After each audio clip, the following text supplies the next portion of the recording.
Hello दोस्तों, नमस्कार। आज की इस वीडियो के माध्यम से हम बात करेंगे सेम की उन्नत खेती। सेम एक ऐसी सब्जी है जो कि कम लागत पर बहुत ही अच्छी आमदनी देने वाली वेजिटेबल में से एक है। तो हमारे किसान भाई किस प्रकार सेम की खेती करना चाहिए, सेम की कौन सी वैरायटी लगानी चाहिए, कौन सी बीमारी आती हैं उनकी रोकथाम के लिए बेस्ट दवाई, बेस्ट खाद और एक एकड़ में कितना उत्पादन निकलता है, लागत, लाभ, मुनाफा, नेट प्रॉफिट, लाइफ साइकिल के साथ साथ संपूर्ण जानकारी इस वीडियो के माध्यम से डिटेल में दोस्तों समझने वाले हैं। तो चलिए शुरू करते हैं। सेम की उन्नत खेती टाइमिंग की बात करें, वैसे तो आप 12 महीने सेम की प्लांटेशन, सेम की बुआई कर सकते हैं, लेकिन जुलाई से अगस्त का जो समय रहता है, खासकर यदि हम बरसात की बात करें तो जुलाई और अगस्त महीने पर आप बुआई कर सकते हैं। और दूसरा पीरियड्स रहता है दोस्तों जनवरी फरवरी महीने का, और अक्टूबर महीने पर भी आप प्लांटेशन कर सकते हैं। यदि सर्दियों में आप निकालना चाहते हैं तो सितंबर अक्टूबर में लगा सकते हैं। गर्मियों के लिए जनवरी फरवरी मार्च महीने पर आप सेम की बुआई कर सकते हैं, और बरसात के लिए आप जून जुलाई अगस्त महीने पर भी किसान भाई बुआई करते हैं सेम की। यदि दोस्तों हम खेत की तैयारी की बात करें तो खेत की तैयारी आप व्यवस्थित तरीके से करें। वैसे तो यह एक ऐसी फसल है, खेत के चारों साइड भी आप लगा सकते हैं जहां पर फेंसिंग होती है, लेकिन यदि आप खेत पर लगा रहे हैं तो व्यवस्थित तरीके से खेत की तैयारी करें। उत्तम जल निकास का प्रबंध होना चाहिए। 1 से 2 बार कल्टीवेटर चलवा करके मिट्टी को ठीक तरीके से भुरभुरी करें, और उसके बाद रोटावेटर से मिट्टी को ठीक तरीके से तैयारी करके जब आप खेत की तैयारी कर रहे हैं, बुआई कर रहे हैं, तो उस समय जो आपको खाद देनी है 2 से 3 ट्रॉली गोबर की खाद, 50 kilogram SSP single super phosphate और 20 किलोग्राम डीएपी खाद का प्रयोग अवश्य करना चाहिए। कुछ इलाकों पर बुआई के बाद एक समस्या आती है, वो है वाइट ग्रब और दीमक की। यदि आपकी मिट्टी पर छोटी छोटी लकड़ियाँ पड़ी रहती हैं या फिर डंठल रहते हैं तो दीमक का जो प्रकोप है वो और भी ज़्यादा बढ़ता है। या फिर कुछ जैसे पीली मिट्टी है तो ज़्यादा दीमक की समस्या रहती है। यदि दीमक की समस्या है तो दानेदार कीटनाशक जैसे रीजेंट है, कार्बोफ्यूरान है, बर्टाको है, इन दानेदार कीटनाशक 3 किलोग्राम प्रति एकड़ की दर से प्रयोग कर सकते हैं जब आप बुआई कर रहे हैं। 1 एकड़ में 4 किलोग्राम के आसपास सीड्स की रिक्वायरमेंट पड़ेगी। यदि दोस्तों हम बात करें डिस्टेंस की, तो कितनी दूरी पर आपको बुआई करनी चाहिए, तो आपको पौधे से पौधे की दूरी 3 फीट और लाइन से लाइन की दूरी 5.5 फीट के आसपास रखनी चाहिए।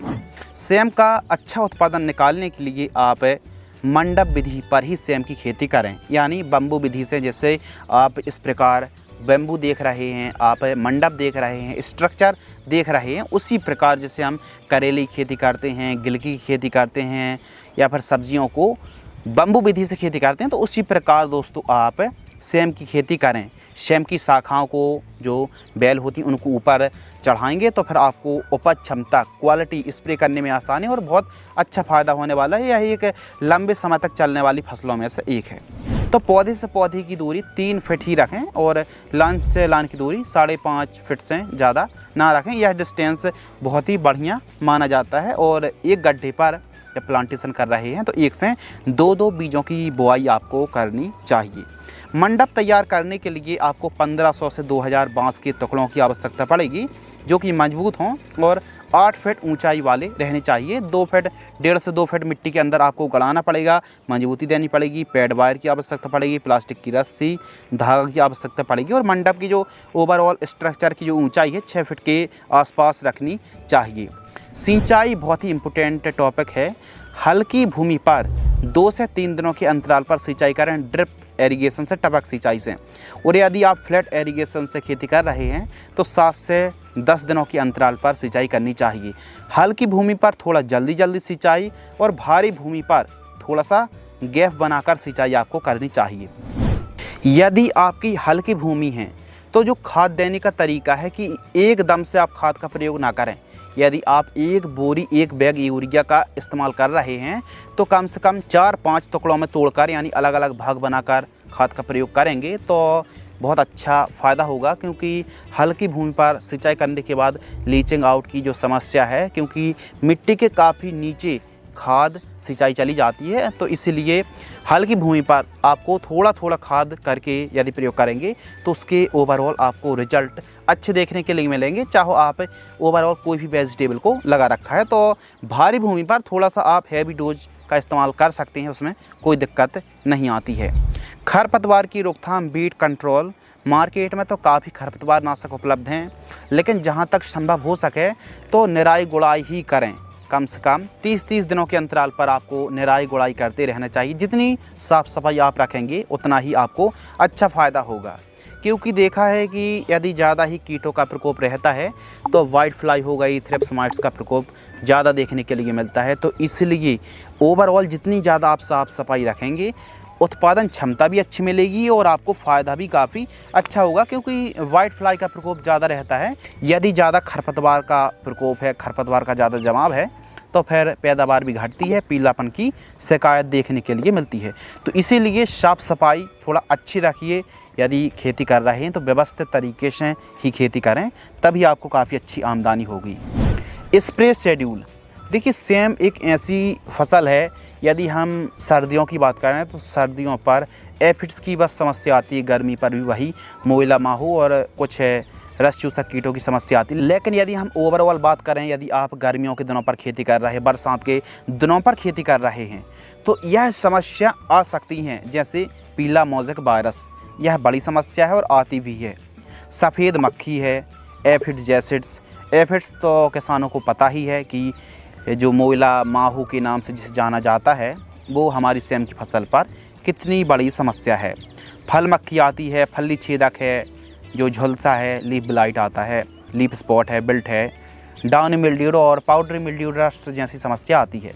अब यह समस्या यदि हम सर्दियों में खेती कर रहे हैं तो कुछ ही गिनी चुनी समस्याएं आती हैं, लेकिन यदि आप ऑफ सीजन खेती कर रहे हैं या फिर आप की फसल पर यह समस्या आ सकती है या फिर आ गई, तो उसके लिए हम ओवरऑल जो आपको स्प्रे शेड्यूल बताएंगे वो सभी की सभी फसलों पर बहुत अच्छा काम करेगा। और न केवल यह कीटों को, फंगस को कंट्रोल करेगा, बल्कि दोस्तों बढ़वार में, चाल में, फ्लावरिंग की संख्या बढ़ाने में, पैदावार बढ़ाने में, फली का कलर गहरा ग्रीन निकालने में काफ़ी मदद करता है। तो जो फर्स्ट स्प्रे है 25 से 30 दिन के आसपास की हमारी फसल होती है, तो थायोफेनेट मिथाइल जो 70% WP फंगिसाइड आती है, इसको आपको लेना है 40 ग्राम। रोको के नाम से भी आपको यह साल्ट मिल जाता है, बायोस्टेट कंपनी की रोको फंगिसाइड 40 ग्राम।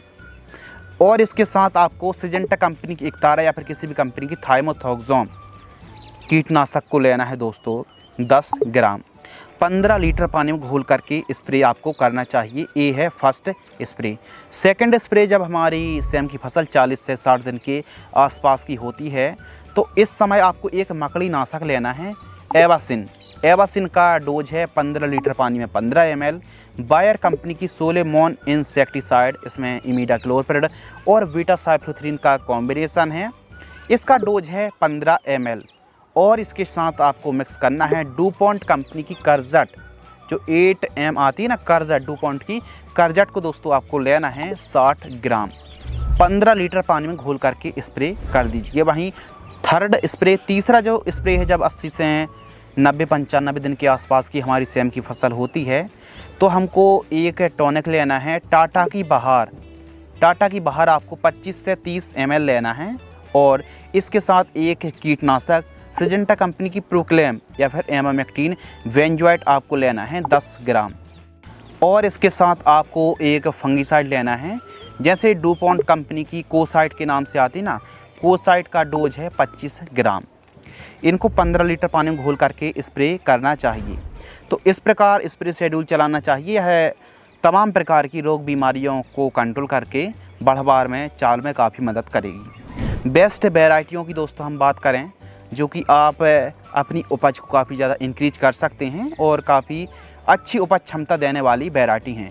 जब भी आप अपनी उपज को मार्केट में ले जाएंगे तो यह वह वैरायटी है जो कि उड़ के बिकने वाली, मतलब उपज देने के लिए काफ़ी तत्पर हैं और काफ़ी अच्छी क्वालिटी है। ग्रीन गहरी डार्कनेस है, तो इन वैरायटियों को आप लगा सकते हैं।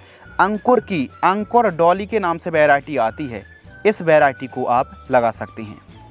नंबर 2 साकार सीड्स की मेघा के नाम से वैरायटी आती है, मेघा को भी दोस्तों आप लगा सकते हैं।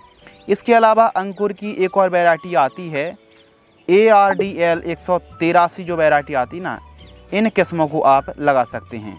काफ़ी इलाकों पर यह जो ARDL 183 वैरायटी आती है यह काफ़ी ज़्यादा पॉपुलर है और इसका उत्पादन भी काफ़ी अच्छा है। तो इस वीडियो के माध्यम से हमने जो 3 वैरायटियों के नाम बताए हैं, काफ़ी अच्छी वैरायटी हैं और एरिया के हिसाब से वैरायटियाँ बदलती भी रहती हैं। आपने कौन सी वैरायटी को लगाया है या फिर लगाने वाले हैं, वह भी हमें कमेंट्स में ज़रूर बताएं। या फिर आपकी एरिया में सबसे ज़्यादा कौन सी वैरायटी लगाई जाती है और पैदावार अच्छी है, आप ज़रूर अपनी जो बातें हैं वो किसानों तक रखें। तो किसानों से ज़रूर कनेक्ट हों, किसानों की मदद करें, किसानों को भी फ़ायदा होगा आपके ज़रिए। तो चलिए दोस्तों बात करते हैं खाद का शेड्यूल, फर्टिगेशन शेड्यूल। यदि आप साधारण तरीके से खेती करते हैं तो जो पहली खाद है, फर्स्ट खाद है, 25 से 30 दिन के आसपास की फसल होती है। तो जड़ों से लगभग 3 से 4 इंच दूर थोड़ा सा गड्ढा खोद करके छोटा सा माइक्रो न्यूट्रिएंट फर्टिलाइजर्स आपको लेना है 3 किलोग्राम और यूरिया और उर्वरक खाद लेना है 25 किलोग्राम प्रति एकड़ की दर से आपको प्रयोग करना चाहिए। और वहीं सेकंड खाद 45 से 50 दिन के आसपास की फसल होती है तो सागरिका दानेदार जो सीवीड एक्सट्रैक्ट आती है ना, 10 किलोग्राम और इसके साथ यूरिया ज़रूर मिला लेना 35 किलोग्राम प्रति एकड़ जड़ों के पास देकर सिंचाई करें। इसके अलावा जो थर्ड खाद है दोस्तों, तीसरी खाद 70 से 80 दिन की फसल होती है तो फेरस सल्फेट 10 किलोग्राम लेना है और अमोनियम सल्फेट 10 किलोग्राम और इसके साथ यूरिया 15 किलोग्राम। इन तीनों को प्रति एकड़ की दर से प्रयोग करें। यदि आपने फेरस सल्फेट, अमोनियम सल्फेट को एक साथ प्रयोग कर लिया तो कैसी भी पीलापन की जो शिकायत है उसको यह कंट्रोल करने वाला, ख़त्म करने वाला है और ओवरऑल रिजल्ट आपको बहुत ही शानदार देखने के लिए मिलेंगे। एवं फोर्थ खाद की बात करें तो लगभग 95 दिन से लेकर के 105 दिन के आसपास की हमारी फसल होती है। तो इस समय दोस्तों आपको DAP और उर्वरक खाद लेना है 40 किलोग्राम, MOP 15 किलोग्राम और इसके साथ यूरिया और उर्वरक खाद 15 किलोग्राम, ह्यूमिक एसिड दानेदार फॉर्म वाला 5 किलोग्राम। ध्यान रखिए ग्रेन्यूल्स फॉर्म वाला सस्ता आता है तो इन सभी को मिक्स करके आपको 1 एकड़ में प्रयोग करना चाहिए। इन खादों के गैप को कम ज़्यादा भी आप कर सकते हैं। यदि हरियाली काफ़ी अच्छी है, अच्छी उपज क्षमता, हमारी फसल भी काफ़ी अच्छी चल रही है तो खादों की मात्रा कम भी कर सकते हैं, गैप को बढ़ा भी सकते हैं। तो इस प्रकार प्रति एकड़ की दर से आपको खाद प्रयोग करना चाहिए। जड़ों से 3 इंच दूर ही प्रयोग करें ताकि पौधे पर कोई भी नुकसान ना हो। एवं यदि हम फर्स्ट पिकिंग की बात करें, प्रथम तुड़ाई की बात करें तो 70 दिन के आसपास की जैसी हमारी फसल होती है तो तुड़ाई के लिए, हार्वेस्टिंग के लिए हमारी सेम की फसल तैयार हो जाती है। लाइफ साइकिल की बात करें तो 6-7 महीने बड़े आराम से सेम की फसल चल जाती है, बशर्ते हम कितनी केयर कर रहे हैं। क्या मोज़ेक वायरस का प्रकोप तो नहीं है? मोज़ेक वायरस जो है पीली पत्ती पड़ने लगते, कुछ इस प्रकार मोज़ेक वायरस, लीफ कर्लिंग की समस्या आने लगती है। मोज़ेक वायरस को सबसे ज़्यादा वाइट फ्लाई फैलाती है और जो सकिंग पेस्ट हैं, रस चूसक कीट हैं, तो वाइट फ्लाई के हमेशा आपको स्प्रे लेते रहना चाहिए क्योंकि यदि वाइट फ्लाई का प्रकोप बढ़ता है तो फिर आपकी फसल पर तीव्र गति से जो मोज़ेक वायरस है वो फैल जाता है। तो आप एक काम कर सकते हैं कि सफ़ेद मक्खी की स्प्रे तो आपको लेना ही है और वायरस की समस्या है तो कॉपर बेस जो भी प्रोडक्ट हैं, चाहे हम कॉपर ऑक्सीक्लोराइड की बात कर लें या फिर कॉपर सल्फेट है, या फिर आप देख सकते हैं दोस्तों स्क्रीन पर तो अलग अलग फॉर्म में कॉपर आती है, कॉपर का भी प्रयोग कर सकते हैं। जैसे डुपॉन्ट की कोसाइट पर भी कॉपर की मात्रा मिल जाती है तो इनको बदल बदल कर भी आप प्रयोग कर सकते हैं। बाकी सफ़ेद मक्खी, थ्रिप्स माइट्स के स्प्रे शेड्यूल चलाते रहें। यदि कीटों का प्रकोप है वाइट फ्लाई का तभी स्प्रे चलाएं ताकि आपके जो भी आप दवाई स्प्रे कर रहे हैं वो एकदम खर्च ज़्यादा ना हो करके आप ऑब्ज़र्व करें, अपनी फसल को देखें, तभी आप किसी भी स्प्रे शेड्यूल को चलाएं।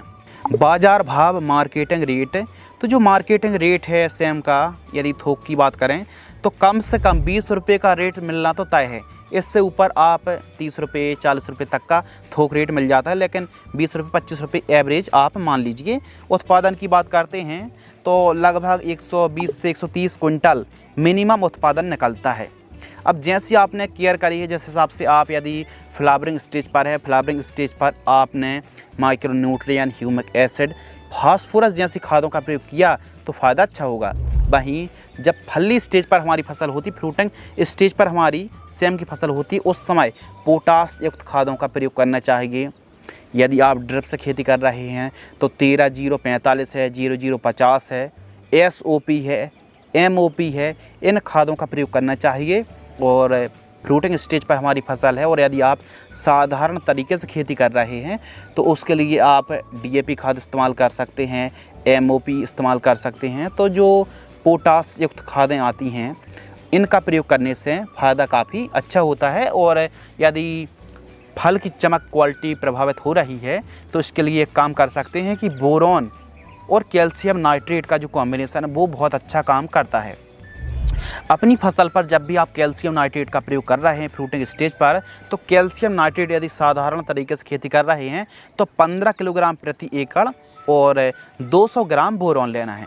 लेकिन आप टपक सिंचाई से खेती कर रहे हैं तो फिर आपको 1 एकड़ में 1 महीने में 2 बार आपको 4-4 किलोग्राम कैल्शियम नाइट्रेट खाद का प्रयोग करना पड़ेगा और 200 ग्राम बोरॉन भी मिला लेना, जो 20% वाली आती है। फिर आप चमक देखना और उपज क्वालिटी और फलियों की जो शाइनिंग है ना, वो काफ़ी शानदार देखने के लिए मिलेगी।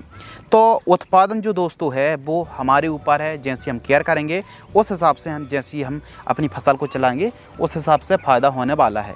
तो इस प्रकार आप सेम की खेती कर सकते हैं। मुनाफा की बात करते हैं तो सेम एक ऐसी फसल है, सभी लागत काट कर भी आप 2.5 लाख रुपये से लेकर के 3 लाख रुपये तक 1 एकड़ से कमाई कर सकते हैं। हमसे इसी प्रकार जुड़े रहिए ताकि हम आपके लिए नई नई वीडियो, नई नई जानकारी आप तक पहुंचाते रहेंगे। बहुत बहुत धन्यवाद।